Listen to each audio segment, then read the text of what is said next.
inside my mother's womb, doomed to return to the tomb? Or was it from the dead I was raised all too soon to pay on Judgment Day? Is this the beginning or the ending? Died sinning, still grinning, still winning, descending, verdict still pending, born pretending, 300 billion men, women, and children cringing. Deja vu, could be I'm dreaming, but we all ask for divine reason while still breathing and until leaving. Who, what, when, where, how, but most of all, why do we live just to die? Um, so this is from Interview with the Vampire.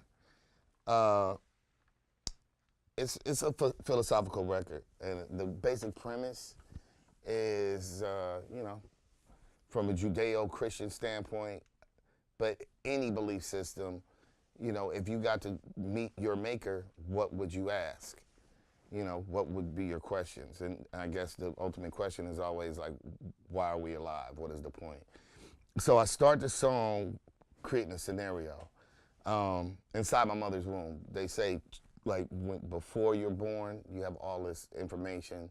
Well, there's a belief system that we have all this genetic information and that we kind of lose it, and that we have all the experiences from everybody before us, and then we unlearn as we get on the planet. So I create the scenario that either I'm in my mother or I'm dead and I'm being, it's Judgment Day and I'm going to, to heaven. I'm getting judged. It's Judgment Day. So I say that. Inside my mother's womb, doomed to return to the tomb, or was it from the dead I was raised all too soon to pay on Judgment Day? So is this the beginning of my life or is this the end of my life? Is this the beginning or the ending? I died sinning because nobody's perfect. Still grinning.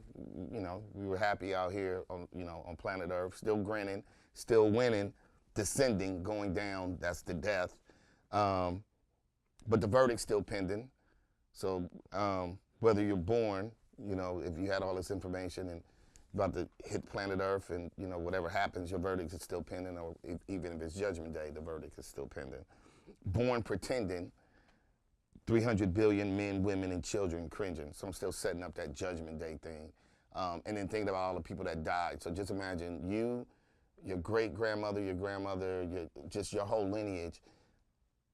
That was my guesstimation of how many people have been on planet Earth. So 300 billion up until this point. Men, women, and children cringing if it was Judgment Day.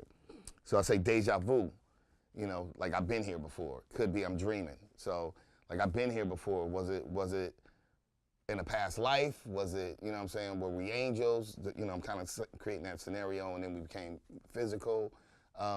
Was this energy, were we aliens? Whatever, I'm just setting that scenario up. Deja vu, could be I'm dreaming. But we all ask for divine reason. Like we all want to understand our purpose in life. And if it's bigger than just, us being monkeys or some shit. So I say, we all ask for divine reason while still breathing and until leaving. So, it's Descartes. I think, therefore I am. Like, but how do we really know we are? So it goes into that philosophy, and that I expand on that. Who, what, when, where, how. But really, most of all, we ask, why? Why am I on Earth? Why am I alive to ultimately die? And that's the premise and the setup for Interview with the Vampire, which is ultimately a conversation with, a Christian, Judeo-Christian God, and then a Judeo-Christian Satan. So it's a conversation whether it's either a child or a dead person having a conversation with God and Satan, with the yin and yang of the universe. So yeah, there we go. That is Interview with the Vampire, and this is Line for Line, powered by Patchworks. Yes, sir.